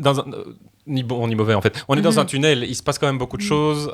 Moi, tout ce que je me rappelle, c'est que... j'avais plein de commentaires à faire sur la production. Ça m'énervait qu'il se passe ça et ça et ça. Et du coup, je faisais le commentaire au producteur en disant « Mais c'est pas normal, on a regardé des années de Drag Race, ça ne doit pas se passer comme ça. » Je pense que j'étais un candidat insupportable. C'est pour ça que si tôt dans l'aventure, ils se sont dit « On va faire le concours de couture. C'est la seule affaire qu'elle maîtrise pas. » Il faut la dégager. Elle est insupportable. Mais par contre, ce que j'ai trouvé très bien dans mon malheur, c'est que le public ne m'a, entre guillemets, pas assez vu. Donc j'ai un peu le sentiment que le fait de ne pas avoir pu lasser à la télé a créé une sorte de manque. Il y en a qui étaient contents que je vois, il y en a qui étaient contents que je dégage, mais il y en a d'autres qui disent on aurait voulu te voir plus. Et encore maintenant, 2 ans après ou 3 ans après, il y a des gens qui m'envoient la chanson Pump Up de Jem en me disant on pense à toi, c'est tellement injuste. Je dis mais vos gueules, arrêtez de mettre cette chanson. Je ne peux plus l'entendre. D'ailleurs, cette semaine-ci, vendredi, je vais à l'anniversaire de Typique, la chaîne qui produisait Drag Race, et le thème c'est années 90-2000, et je leur ai dit je ne veux pas de Pump Up de Jem quand je suis sur scène, sinon je dégage. Hilarant. Je deviens une diva. Tu mets tes limites, bravo, inspirant. Il faut être assertif dans la vie. Vraiment. Tout à fait. On voulait remonter un peu dans le temps avant RuPaul. On a su que la première fois que tu as vu de la drague, c'était dans une Pride, et tu avais trouvé ça vulgaire et caricatural. T'étais adolescent. T'étais ado. J'étais ado. Est-ce que tu te rappelles de comment de qui c'était? Elle s'appelait... Qui était cette travelotte? Je voulais juste dire le mot, c'est drôle. Mais est-ce que tu te rappelles quand ça a switché dans ta tête? Alors, en fait, c'était au JT, donc je n'avais pas été à une Pride à ce moment-là. J'étais sûrement à la maison en train de regarder le journal télévisé avec mes parents, et j'avais vu ça et je trouvais ça pas classe, pas cool. Et même à la limite, il y avait de temps en temps des émissions, genre Le Maillon Faible, où il y avait un casting spécial drag queen qui venait. Et j'étais dans le jugement. Je dois reconnaître, j'étais dans le jugement. Parce que je trouvais que ça donnait une mauvaise image à la communauté. Mais en fait, comme n'importe quel petit gosse de 14-15 ans qui ne s'assume pas, a tout plein de stéréotypes et des jugements pour ne pas ressembler à ça.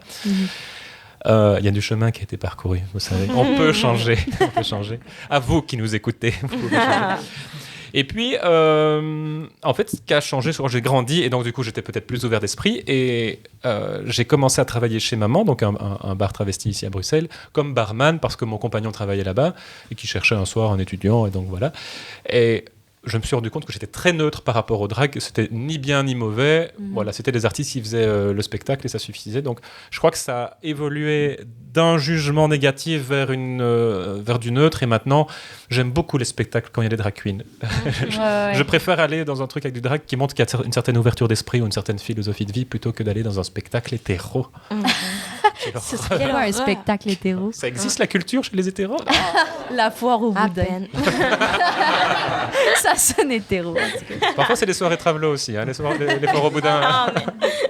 Mais si on se ramène à ton adolescence, est-ce oh que là là, c'est vraiment très profond ici, j'ai l'impression. Ouais, j'aimerais que tu nous parles un peu. Ouais, j'ai pas l'habitude d'être interviewée comme ça. Oh là là, mais c'est pas lesbiennes qui font l'interview ensemble. On va parler de trauma, là. Non, mais j'aimerais savoir quand même comment s'est passée la découverte de ton homosexualité, ce qui était à 13 ans, si je ne m'abuse. En fait, je le sais, j'ai lu un article encore une fois. Non, il n'y en a pas eu beaucoup en plus, donc du coup... C'est le même très long, très dense. J'ai adoré la lecture. Bref, donc, c'est ça. Ouais, c'est vrai, 100%. C'était où? Je sais plus, je me souviens pas. Quoi? Quelqu'un l'a lu? En audiobook. Non! Non, des fois, je lis des vrais mots, OK? Mais bref, oui, donc, est-ce que tu te souviens comment ça s'est passé, la découverte de ton homosexualité? Je sais plus trop. À mon avis, il y a des petits éléments, des petits souvenirs, genre des flashs qui apparaissent. Je me rappelle qu'il y avait un gars qui habitait dans une rue pas loin de chez moi. On était potes, on jouait. Et puis un soir, on avait joué à se battre dans sa chambre, etc. Et puis je me suis rendu compte que vous demandez, c'était pas juste se battre que je voulais faire. Mais je crois que je devais avoir 12-13 ans, donc c'est encore assez jeune. Et puis après, j'ai vite oublié le bazar et on ne s'est plus beaucoup parlé. Donc j'ai l'impression qu'il a apprécié la façon dont je l'ai regardé. C'était triste. Mais il est toujours très beau, il était sportif. Il a des enfants, il est hétéro, il s'est quand même un petit peu empâté au ciné. En fait, il ne faut pas être trop. Et puis, je crois que c'était vers 14-15 ans où j'ai eu une première vague de compréhension de mon... ou peut-être 13 ans. Première vague de compréhension de mon homosexualité. Parce que je voyais bien que j'étais pas attiré par les filles, donc c'est plutôt par inverse. Inverse. Il y avait une fille qui me courait après, et puis je suis sorti avec elle juste parce qu'elle le demandait. Et j'ai dit oui, donc le consentement était là quand même, mais la volonté n'y était pas. Tu voulais vraiment pas bagarrer avec elle. Je suis quelqu'un de simple. Ce qui est très féministe de ta part, honnêtement. Ouais, c'est bon. Et là, j'avais pas envie de me bagarrer. Oui, non, c'est vrai. Ouais. Et du coup, ça n'a pas duré très très longtemps et je l'ai ghosté. Mais j'étais jeune. Comment on peut ghoster à l'époque? Vous aviez des téléphones? Comment tu ghostes? Tu faisais juste l'ignorer? Tu la regardais plus? Tu l'ignorais à l'école? Elle était à l'école avec moi, donc du coup, c'était genre on ne se croise plus. Je dis, oh non. Moi, du ghosting en personne? Je sais plus. Moi aussi, j'ai fait ça. Comment? Je vais être cancelled. Non, moi aussi, j'ai déjà fait ça. Ah, ben peut-être les deux, on va être cancelled. Genre, c'était une réponse à ne pas se faire cancel. Non, moi aussi, j'ai fait ça. Ouais, donc tu l'ignorais. Tu l'as même pas laissé? Tu as juste commencé tranquillement à l'ignorer. Je pense que je n'ai jamais dû ou je n'ai jamais pris le courage à deux mains, mais à 12-13 ans, on ne sait pas non plus toujours prendre son courage. Exact, il faut pardonner au petit Gauthier qui ne savait pas. Et alors, je me rappelle par contre que, je ne sais pas du tout comment je suis arrivé dessus, il y avait des sites internet, car on avait un PC avec internet. Tu te souviens pas comment t'es arrivé? Non, mais je te jure. OK. Je sais pas comment je me suis dit, tiens, je vais aller chercher du porno gay. Okay. Je ne me rappelle pas, mais je me rappelle masturber sur du porno gay. Donc en fait, je me rappelle pas qu'est-ce qui s'était passé dans ma tête. Tiens, par curiosité, je vais voir deux garçons. Ou est-ce que j'avais vu un couple hétéro? Je me suis dit, lien juste après pour voir des homos. Je ne sais pas ce qui s'est passé, mais je me rappelle avoir été très excité par deux messieurs. Voilà. Et à ce moment-là, il y avait en plus des gifs, parce qu'il y avait MSN. Vous aviez MSN aussi? Oui, bien sûr. Ouais. Je sais pas quel âge vous avez, donc je sais pas si on est là, dans la même génération. Ouais, 27. Fait que je mais pense on qu'on n'a n'est pas- pas dans la même génération, tout, mais on a non. eu On avait MSN MSN. aussi. Vous avez MSN. Et Ouais. du coup, on pouvait déjà partager des gifs ou des gifs ou des gifs. Ouais. Et il y avait une espèce... J'adorais l'utiliser avec mes amis. Là, je devais avoir 15-16 ans, donc je pense que c'était clairement marqué dans mon esprit. C'était un mec qui se faisait enculer, et du coup, il y avait le pénis qui tournait comme ça. Et je trouvais ça très hypnotisant, et j'ai mis ça mais sans aucune... Mais c'était les vieux gifs, donc il n'y avait que 4 images. Hein. Donc du coup, c'était ta. Et le fait que j'étais le seul à utiliser ce gif-là, peut-être dévoilait aussi quelque chose sur ma T'envoyais ça à ta petite blonde avant de la ghoster. Je pense qu'elle avait tous les messages nécessaires. Ouais, vrai. Pas besoin de la laisser quand tu envoies le gif de la roulette pénis. C'était genre... J'ai compris. Vas-y, j'adore. Donc voilà, et puis après, plus intellectuellement, je pense que c'est, comme j'ai dit tantôt, c'est en découvrant les Scissor Sisters. Je me rappelle avoir été dans ma chambre à zapper la télé et me retrouver devant Arte dans l'émission Track, qui existe toujours maintenant, ou Trax ou Track. Et c'était un reportage sur ce groupe new-yorkais, et j'avais trouvé ça fascinant de voir cette liberté. Donc, est-ce qu'on pourrait parler de représentation? On parle de ça maintenant, alors qu'à l'époque, on ne disait pas tant ça.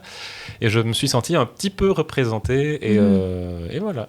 Donc là, ça devait être vers 16 ans. Et mes coming out, je l'ai fait en 2 phases. D'abord vers 15-16 ans, et puis à 18 ans, quand j'avais un copain plus sérieux, de 1 mois. Ah!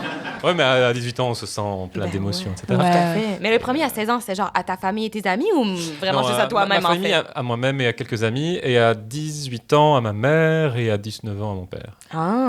Qui paraît On l'a vraiment caché. progressif. J'adore. Mais 19 ans, c'était un autre chum. C'était un autre chum. De ce que j'en comprends selon le temps. Ouais. Ouais. Chum, c'est copain. Ah, copain, oui, c'est vrai. C'est notre lingo. Attends, je check là. OK. Est-ce qu'on fait des questions du public ou... Non, on finit Non, on finit nos questions? Ouais. OK. T'encourages les jeunes à sortir des codes du genre, notamment avec les contes, le festival de contes. Je dis festival, mais une tournée de contes. Oui, avec Unique en son genre et parfois sans Unique en son genre, mais c'est une initiative du Théâtre de Liège à la base, et maintenant c'est la Rainbow House de Liège, la maison arc-en-ciel de Liège. Toi, t'es artiste invité. C'est ça, qui a lancé Unique en son genre.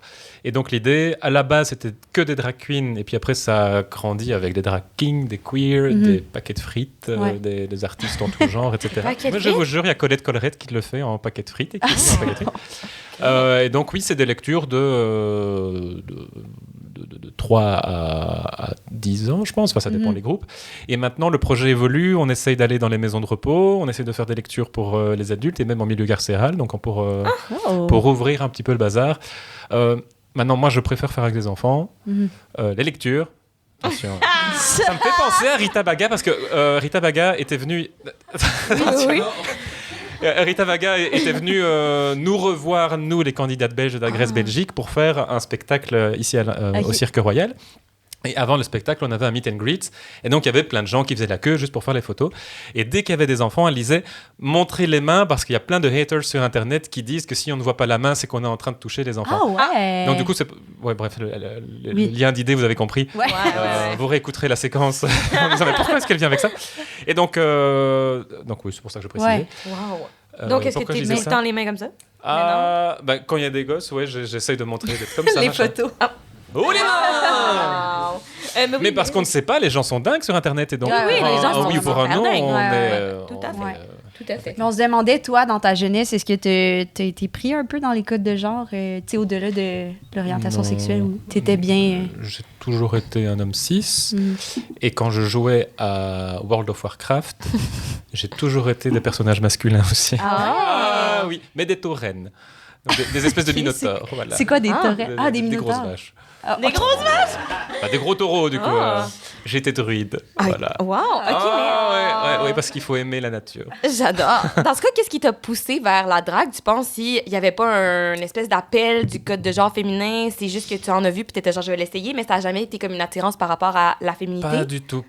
Alors, en fait, ce que j'ai vraiment bien aimé, c'est la transformation et le jeu. Donc, en travaillant chez maman, il y a une fois par an où il y a une soirée qui s'appelle la soirée Massacre, où les barmen habituels font le spectacle et où les dragues, les travelotes font le bar. Et donc, du coup, le chiffre est mauvais parce que les filles savent pas servir. Et le spectacle est mauvais parce qu'on n'est pas des pros.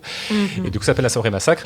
Et la première année, j'avais fait le bazar et c'est là que je me suis lancé. Mais avant, je n'avais pas du tout envie de faire du drag. Je l'ai regardé avec intérêt. Et puis, c'est en le faisant, je me suis dit, tiens, c'est quand même du spectacle ce qui se passe sur ce bar en étant à moitié bourré à 3h du matin. Et donc, voilà, quand j'ai commencé comme ça, je n'ai plus arrêté de 2014 à maintenant. Wow. Voilà. J'ai eu une petite période de pause quand j'ai rencontré mon chéri, bien sûr. Ah mais, ouais. Il faut consacrer du temps à l'amour. Hein. Une relation, ça s'entretient. C'est ton amour québécois ou non? Non. Oh, lui, si, j'avais peut-être fait un petit peu une pause. Pour l'amour québécois. Mais ça n'a pas duré très longtemps. Parce qu'il était beaucoup trop intense. Ah oui? Ah oui.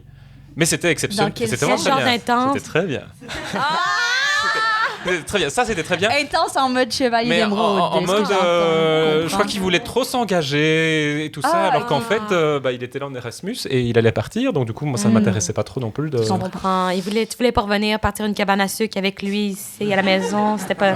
T'intéressait pas, tu sais pas c'est quoi une cabane à sucre? Non. Hein? C'est comme une foire au boudin. Je l'ai vu passer dans ton Lost regard. in translation. Pas grave, c'est rien. Ben, c'est un truc de sirop d'érable. Ouais, c'est les fermes. Les fermes à sirop d'érable. Ouais. Oui, merci. Au bon grain, comme ça. OK, j'ai une autre citation de ta part que j'aime beaucoup. Tu dis « J'adore la masturbation intellectuelle. J'aime me creuser la tête sur des questions sociales, étudier les normes et les codes propres à chaque société. » J'adore ça. Je trouve que c'est vraiment honnête. Je suis moi-même aussi fan de masturbation intellectuelle, mais moi, je fais semblant d'être humble à propos de ça. Je suis genre, non, je le dirais pas, mais ouais, j'adore la littérature, puis jamais les audiobooks. C'est ça, moi. C'est ça que moi, je dis. Mais je voulais savoir si tu penses que cette passion de la masturbation intellectuelle t'a permis de déconstruire certains codes, certains schismes qui font... L'atterrissage de la question. T'avais peur que je parle de masturbation? Tout court. Ouais, hein? J'aurais aimé. Hein? Mais on peut pivoter. On peut vraiment pivoter, ouais.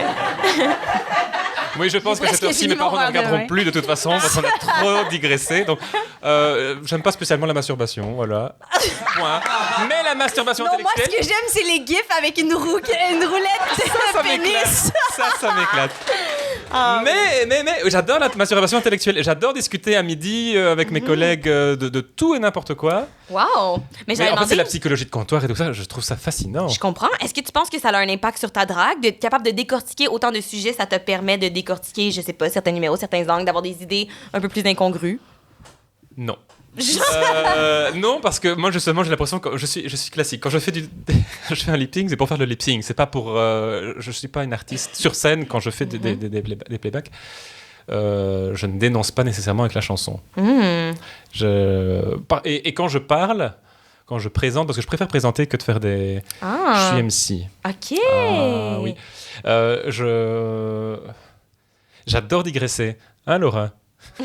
Beaucoup trop. Et donc en fait je commence, on m'a dit, c'est Alexei Ivanovoselius, un danseur burlesque, qui me dit c'est fou ta capacité à maintenir ton public pour donner aucune information. Et donc en fait je raconte des anecdotes, je raconte mon voyage à Lanzarote et puis je commence à parler de mon oreille interne et puis et les gens sont comme ça. Et puis j'ai dit maintenant artiste suivant, bidin. Et en fait je pense que j'ai des troubles de l'attention. Je pense. Je suis pas diagnostiqué, enfin, je n'en ressens pas le besoin, je ne pense pas que ça me handicape au quotidien, mais je pense que du coup c'est une force qui me permet de pouvoir vite passer d'un truc à l'autre et de faire des rapprochements entre plusieurs concepts qui apparemment n'ont pas de lien, et c'est pour ça que je crois que j'ai beaucoup de plaisir. Pour moi c'est de la créativité en fait, de la masturbation intellectuelle, c'est de la créativité. Ben oui, tout à fait. J'aime. Tu as quand même commencé en disant non, tu penses pas, mais finalement, j'ai l'impression que la réponse est un peu oui, mais à petite échelle. Un peu, quand même. En fait, ça dépend qui. Parce qu'il y en a après qui sont vite emmerdés par ça. Par ton numéro de Lanzarote et de l'oreille interne, ça me... Eh bien. C'est étonnant. Ça me sonne palpitant. Moi, j'ai une autre réponse pour la question précédente. J'écoute. Vous referez un montage, vous la remettrez. OK. Oui, pour moi, un truc que j'adorerais voir, c'est qu'il y ait... donc la question c'était, est-ce que c'est important pour toi de communiquer, d'encourager l'expérimentation du genre, hein. Grosso modo, c'était ça.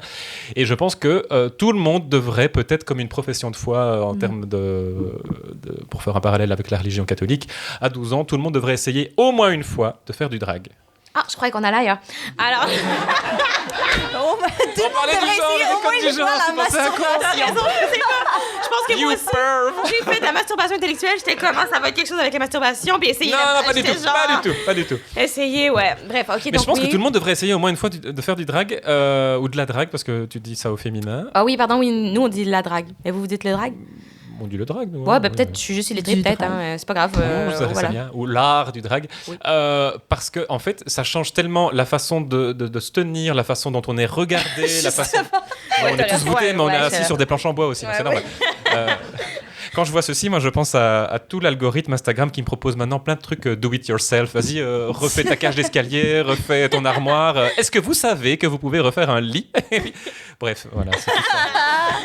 Je voulais le dire depuis tout à l'heure. En tout cas, je vois vraiment pas le TDA, là. Oui, c'est subtil.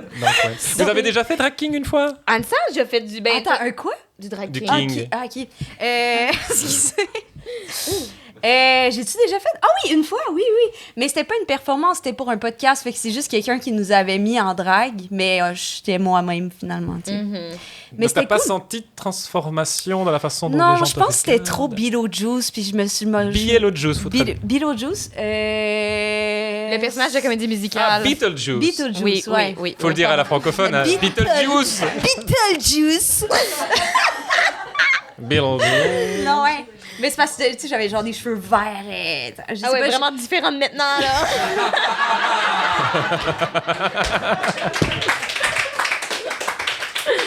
Complètement costumé. C'est hilarant, yo, jamais. C'est fucking drôle. Mais... C'est vraiment safe space ici, hein. On peut tous se dire. J'ai vraiment donné le pire exemple. Mais non, c'était comme trop... je sais pas, j'avais pas moins aimé ça, c'est pas ça. J'avais aimé ça, mais je me sentais vraiment loin de moi. Pour moi, c'était plus comme une performance que, genre, comment... Moi, personnellement, j'expérimentais le genre, tu sais. Je sais pas si ça avait du sens. Oui. Mais si je peux me permettre, ton personnage de drague était comme un peu plus créature, un peu plus loufoque. J'avais des gants de vaisselle, genre. C'était comme plus c'est loufoque, ça. Oui, c'était loufoque. C'était vraiment loufoque. Fait que je pense que je comprends que c'était comme pas une... T'avais pas l'impression d'avoir essayé quelque chose dans le genre tant que ça. T'sais. Plus que d'être déguisé un peu en mode Halloween, j'avais l'impression. Ouais, ça filait plus Halloween. Il faut toujours commencer quelque part, hein? Oui, ça, absolument. Ouais. Mais comme je dis, j'avais full aimé ça. C'est juste, je sentais pas que j'expérimentais mon genre, mais j'expérimentais le loufoque. Beetlejuice. Ouais.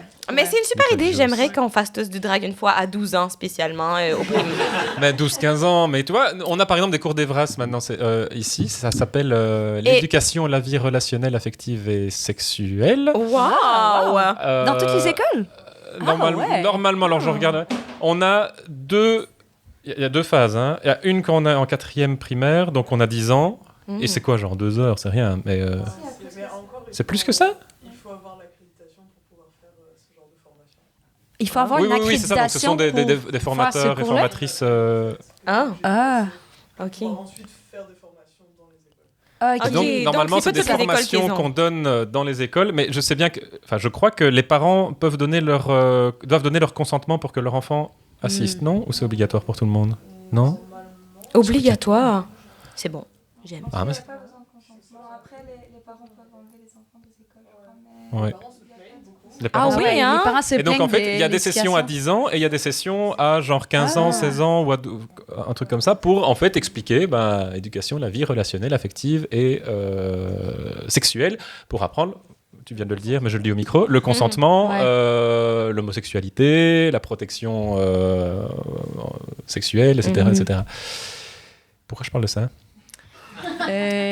Ah oui, et dans la même façon que il y a ces cours-là qui parlent de vie relationnelle, pour moi c'est un peu une dimension, c'est comprendre le genre et c'est comment l'expérimentation ou la façon dont la société se structure avec le genre. Donc je pense que ça aurait sa place dans un module quand on a 16-17 ans peut-être. Là je suis en train de monter l'âge. J'adore. Vraiment. C'est une super idée. Hey, tu pourrais sûrement nous faire un Excel avec ça à ton bureau. Là, envoie ça à quelqu'un d'important. Tu as sûrement des contacts.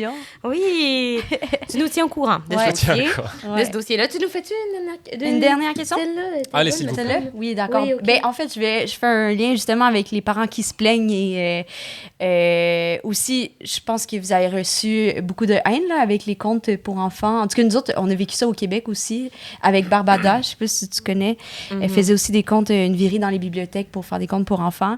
Puis, sauf que qu'est-ce qu'on a remarqué au Québec, puis on se demandait si ça s'était passé aussi en Belgique. On a remarqué que les drags se sont vraiment soudés, puis ils ont vraiment, je sais pas, on dirait qu'il y a une plus grande solidarité dans la communauté drag pour combattre la haine. Mais qu'est-ce que c'est vrai? Ah non, nous au Québec, j'ai l'impression... Je pense que ça n'a pas fait un aussi gros scandale que peut-être avec Barbada. Okay. Mais en tout cas, effectivement, j'ai déjà fait une lecture à La Louvière, dans une bibliothèque, et là, il y avait un comité d'accueil de 6 personnes... d'extrême droite, évidemment, qui distribuait des tracts où il était écrit hier vos grands-mères, aujourd'hui des drag queens, demain des pédophiles pour lire des histoires pour vos enfants. Il distribuait des textes. Alors imaginez qu'il y a des gens comme ça qui n'étaient pas agressifs, mais quand même, ils le disaient, qui disaient ça aux parents qui passaient avec leurs enfants, donc c'est quand même très intimidant et frustrant. Il distribuait des tracts avec du texte aussi qui expliquait soi-disant... l'opinion d'un pseudo-médecin, psychiatre, etc., qui est radié de l'ordre des médecins parce qu'il raconte que de la merde. Mais oui, c'est comme ça. Et il réutilise un petit peu comme docteur Raoul là, pour les vaccinations. Donc, il réutilise des trucs de gens qui clairement ne font pas le consensus scientifique pour justifier leurs propos. Alors moi, bonne fille, je leur dis, mais ok, vous pouvez avoir un avis négatif sur les lectures, mais je vous invite à venir et à voir ce qui s'y passe. Et évidemment qu'ils n'acceptent pas. Ils veulent pas venir. Ils ne veulent pas voir. Pourtant, qu'ils sont t'aurais été tellement prête à lire comme ça les contes. Avec les mains levées, là.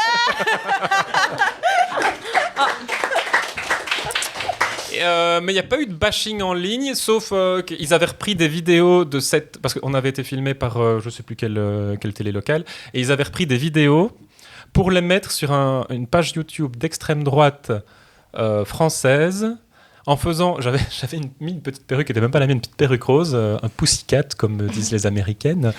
On n'a jamais dit ça. Non? On n'a jamais perruque pussycat? Une pussycat wig. Ouais, hein? Oh, wow! On porte pas beaucoup la wig. Mais on connaît pas beaucoup la wig. Genre pixie cut, genre un peu pixie. Ah, j'adore. Ok, merci. Et du coup, ils avaient fait un montage très grotesque pour justement bâcher les drag queens en me mettant comme ça au cours de la lecture, en prenant les images de l'interview et en mettant les performances d'une drag queen qui avait la même perruque, qui était en train de bouffer un enfant. En performance, ils avaient pris une poupée, il y avait plein de sang, c'était un spectacle d'Halloween, etc. Mais là, c'est pas de la pédophilie, c'est du cannibalisme. Ah, mais c'est du cannibalisme. Vous voyez ce qu'on fait, c'est sataniste aux enfants, mais en fait c'est ça, et on mange des insectes et on nous met des puces avec le vaccin, tu vois, donc c'est un petit peu tout ça. Et moi, ça m'avait fait rire. Mais faut pas donner du crédit à ces idiots, tu vois, donc moi ça me fait rire. Ça me fait rire. Mais par contre, sur les réseaux, je dois avouer qu'en Belgique, on n'a pas trop... De temps en temps, il y a un petit smiley qui gerbe quand c'est un post qui est mis... Enfin, smiley qui est mis sur un post sur Typique ou à l'RTBF, quand on voit une drag queen. Mais dans l'ensemble, j'ai pas l'impression qu'on soit spécialement bâché. En tout cas, mon point de vue. Je suis du genre très optimiste aussi. Ouais. Donc, ça vous prendrait plus de haine pour être solidaires ensemble. Oui. De ce que j'en comprends. D'accord. Par contre, en France, c'est beaucoup plus communautaire, j'ai l'impression. Mais les Français sont très revendicateurs, il se passe toujours plein de choses et ils ont toujours plein de choses à dénoncer. Là où en Belgique, on n'a pas l'habitude de manifester, enfin sauf 3 jours maintenant. Vous avez une grosse grève, là. Il y a une relation différente, je pense, parce qu'en France, ils aiment bien manifester pour les grands principes. C'est vraiment de la philosophie, etc. Nous, c'est parce qu'on veut aller à la friterie, tu vois. Vous avez vu hier le débat Raoul et Debeau et Georges-Louis Boucher sur la première bref. Et du coup, Georges-Louis Boucher... fonctionnaire. Mais, le mal incarné. Moi, je peux le dire. On n'est pas fonctionnaire. Ni certains trucs. Et du coup, le président du Parti communiste, lui, donnait des exemples de, à cause de votre augmentation de prix, le prix de la friterie va augmenter. Donc vous voyez, nous, c'est des problèmes très terre à terre. Les Français, eux, c'est pour les grands principes et la solidarité. Non, on n'est pas comme ça. On aime bien les petites choses. La frite, inspirant. Ouais. J'aime, C'est mon terrible. genre de monde. J'adore. Est-ce qu'on pose notre dernière question à ça? Oui, certainement. Top. Oui, pardon, j'ai un appel en même moi temps. aussi, Je cherchais j'ai le un temps, puis On est comme des gens qui t'appellent. Faites comme chez vous, c'est votre podcast. Non, excusez. Qu'est-ce qui te rend la plus fière de ton parcours queer? En tant qu'Edna ou en tant que Gauthier, c'est comme tu veux. Alors, quand je serai en tant que Gauthier, c'est quand je serai papa. Donc, j'espère que l'adoption va se terminer bientôt parce que ça commence à être long. Mais ce n'est pas encore une source de fierté parce que l'enfant n'est pas là. Ouais. Là, il est en Colombie. Est-ce qu'il ou elle existe déjà? Je ne sais pas. Ouais, j'allais dire, c'est comme tu l'as déjà Vous savez pas sélectionné, juste attends qu'il te l'envoie ou quoi? En fait, notre dossier, on attend. Les enfants t'en parlent comme si c'était Amazon. Mais Ouais, c'est quoi? T'as sélectionné? Tu Mais en l'as mis dans vrai, le c'est panier? vrai. Il s'en vient quand? Mais C'est la- livré à quelle date? C'est ça comme s'il était prêt à être chippé. La relation est bizarre parce que du coup, Ouais. on doit se projeter, on a des rencontres avec les psys, les assistants sociaux, etc. Mais aussi avec un médecin qui nous fait remplir un questionnaire dans lequel on doit mettre les particularités physiques et médicales et psychologiques pour lesquelles on est ouvert. Donc, par exemple, est-ce que vous êtes OK pour avoir un enfant bébé myope? lait. Oui, Oh, ça, on s'en fiche. Mais un enfant avec un bec de lièvre, puis un enfant diabétique, un enfant albinos, un enfant séropositif, etc. Donc, il y a plein de trucs. Et on doit cocher ce pourquoi on est OK et pas OK. Donc, il y a un petit côté... Tu catalogue. choisis, ouais, OK. Catalogue. Bah, je ne veux pas ça, je veux ça. Mais on se sent mal, en fait. J'allais dire, comment Ouais. tu fais ces choix-là? C'est genre. On est accompagné par une médecin qui nous dit ça ne le prenez pas parce que c'est vrai. Mais plus dans le sens.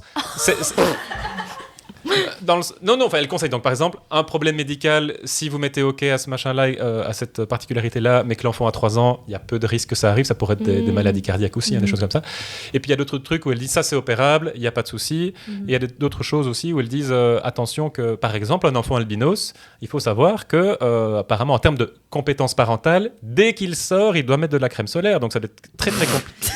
C'est ce que le médecin avait l'air de dire. Donc moi, j'écoute l'avis du médecin, je dis pas d'albinos. Ok. C'est pas vrai. Ah, mais j'écoute. Tu dis, moi, la crème solaire, je peux pas. Oui, mais En tant que parent, ça, c'est ma limite. de ses 0 jusqu'à ses 18 ans, tous les jours, tu dois veiller à ce qu'il n'a pas des problèmes de peau. Enfin, je ne sais pas. Elle m'a convaincu. Ne me jugez pas. J'écoute l'autorité. C'est la faute de la docteur. Les problèmes de cœur, OK. La crème solaire. Jamais. Mais je comprends. Hein. Moi, en tant que palotte, là, ouais, la crème solaire, c'est difficile. Tu vois. Ouais. Mais donc ça, c'est une fierté au futur, par projection. Je me projette. Et puis je trouve qu'une famille queer avec un papa drag queen, c'est quand même cool. C'est super cool. ouais, Je pourrais écrire un livre Ouais. qu'on mettra ici, Oui, ça serait top. au rayon, à côté du rayon patriarcat. Ah oui. J'aimerais qu'il y ait un chapitre sur toutes les cases qui étaient cochées, non. Ouais. C'était long, hein? Oh my Ouais. God. Mais en vrai, on se sent pas bien. Enfin, on a l'impression de faire de enfin, je verbalise plus que mon compagnon, mais j'ai l'impression de faire de l'eugénisme en faisant ça. Genre, je je comprends. veux ça, je ne veux pas ça. Et puis je me mets aussi dans la peau d'une maman qui est enceinte et qui est en train de se dire, ou un papa qui est enceint aussi, qui est en train de se dire, bah tiens, là on vient de faire, c'est comment, une amniosynthèse, c'est ça, hein? Et Tu demandes aux mauvaises personnes. Et on découvre une maladie génétique, etc. Et donc elle se pose la question de l'avortement. Enfin, donc, Est-ce que tu te poserais la question de l'avortement si t'étais enceinte de genre un bébé albinos? Sois honnête. Sois On veut honnête. de la transparence. non. Non. Je ferai un agenda pour dire ce jour-là, j'ai bien assez de comme ça. Mais je ferai une gestion des stocks, c'est différent. Mais par contre, une autre source de fierté, Oui. de drague. Vas-y. Là, c'est quand j'ai été. En fait, c'est cette année 2025 qui était complètement dingue, où j'ai été invité en Chine par la délégation européenne qui organise depuis quelques années une semaine de la diversité. Et donc, il y avait plusieurs workshops. J'étais avec Theresa May, qui a fait Drag Race UK, une Espagnole qui a fait Drag Race UK, ça ne vous dit rien? Non. Non. Mais je suis Ah, elle sûre est que extraordinaire, vous devriez. Elle est très très chouette. Et du coup, j'avais un peu l'impression d'être la reine Mathilde, parce que pendant c'était toute la semaine, chacune des ambassades avait des événements, projection d'un film, un dîner, etc. Et moi, j'étais juste là pour faire acte de présence. Mais je me sentais important. Et alors, j'avais des workshops le dernier jour avec des drag queens de Chine qui avaient fait le chemin au départ de Hong Kong. Donc, nous, c'était à Pékin, mais ils venaient de Hong Kong, etc., de partout. Et on a dit, ouais, en fait, on symbolise quelque chose de vraiment très important. On symbolise la liberté qu'eux n'ont pas de pouvoir faire du drag. Parce qu'en fait, en Chine, c'est assez particulier, tel que j'ai compris, c'est assez paradoxal comme... Ils tolèrent les LGBT, mais ils ne veulent pas, à mon avis, l'aspect tout communautaire qui va avec. Wow. Et donc, du coup, ça a quand même une relation assez particulière. C'est cool. OK, j'ai une question. J'étais très, très fière de Princesse Mathilde, c'est votre princesse de Belgique? Notre reine! Votre reine? Oui, c'est oh notre my reine. God! Pardon, je la connaissais pas. Donc, elle fait pas grand-chose, c'est ce que je comprends. Elle est souvent invitée à des choses, puis Elle est dit là. que le harcèlement scolaire, c'est nul. Hein? Ouais, elle fait des campagnes de prévention très, Ok. très mauvaises. intéressant. Mais au moins, elle essaye. OK, donc t'étais princesse Mathilde de la Chine. C'est De la Chine, ouais. fabuleux! Et j'ai été invité par l'UNESCO glam. le mois dernier en Colombie pour participer à un événement qui parlait d'intelligence artificielle. Là, je ne sais pas trop pourquoi ils m'ont choisi. Mais d'intelligence artificielle et d'inclusivité pour faire un Better World. Et donc, l'idée était de parler pendant quelques minutes avec des experts en IA. Et donc, c'était assez particulier. Toi, tu disais quoi? Genre, t'étais là. le IA va jamais toucher le monde des dragues. C'est tout ça? Ça, c'est un bon argument. Est-ce qu'on va être remplacé, etc. Et je pense que justement, c'est l'avantage de tout ce qui est spectacle vivant. Ça ne va pas changer parce que les gens, au bout d'un moment, voudront plus de concret. Non, mon argument était que on m'avait demandé, sachant que je n'étais pas expert en IA, de plus orienter sur la représentativité.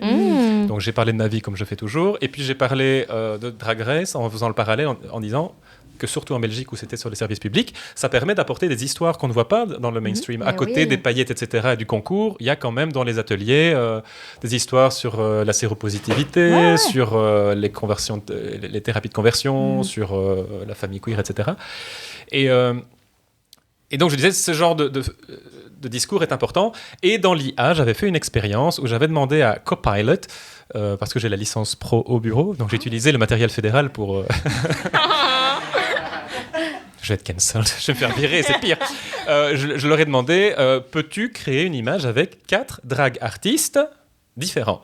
Et je me retrouve avec 4 drag queens blanches, moins de 30 ans, fines, pageant, enfin bref, toutes les mêmes. Et donc je demande, je dis, en fait ça représente pas du tout le drag que je vois à Bruxelles, où là j'ai des queers, j'ai des kings, j'ai des vieux, j'ai des gros, j'ai tout, tu vois. Et donc je demande à Copilot, peux-tu le rendre plus réaliste, plus queer et plus divers? Et là il me répond que le contenu est sensible, donc il ne peut pas répondre. Et donc quand j'ai vu ça, je me suis dit, mais c'est ça que je vais dire à la UNESCO. Ben oui, full. Et donc, du coup, j'ai expliqué qu'en fait, quelqu'un, un jour, a mis dans le code, attention, contenu queer égale contenu sensible, donc il faut éviter de s'aventurer dans des images, etc. Alors qu'au final, je ne pense pas que mon métier, en l'occurrence, soit particulièrement dangereux. Et donc, voilà, la pluralité des discours, etc. etc. Donc, c'est ce que j'ai dit devant les Nations Unies. Wow, c'est vraiment Là, j'avoue que intéressant. c'est assez génial! Merci le monde! Cheers to that. Ben là, on fait-tu une question du public? Non, je pense pas parce qu'il faut qu'on fasse le turnover, puis il est déjà 8 heures, donc Parfait. non. Mais Edna, est-ce que tu as quelque chose à plugger avant qu'on te laisse aller? Ça dépend quand est-ce que je serai diffusé. Je ne sais pas. C'est une excellente question. J'avoue que je sais pas non plus, là, genre dans quelques mois. Bon, suivez-moi sur les réseaux. Dites-vous que le drag, c'est bien à la télé, mais c'est mieux en vrai. Et il n'y a pas que Drag Race dans la vie. Voilà. Superbe. Génial. Merci tout le monde. Trop bien. En tout cas, merci beaucoup pour l'invitation. Je me suis bien amusée. C'était trop bien. Merci à tout le monde d'être venu en cette journée de grève. Vous étiez top. Et ben, j'aimerais vous inviter à rester, mais pas trop longtemps. Vous pouvez acheter un livre et ensuite quitter parce qu'il y a du public qui vient pour le prochain épisode. Mais merci tout le monde. Merci. Bonne soirée.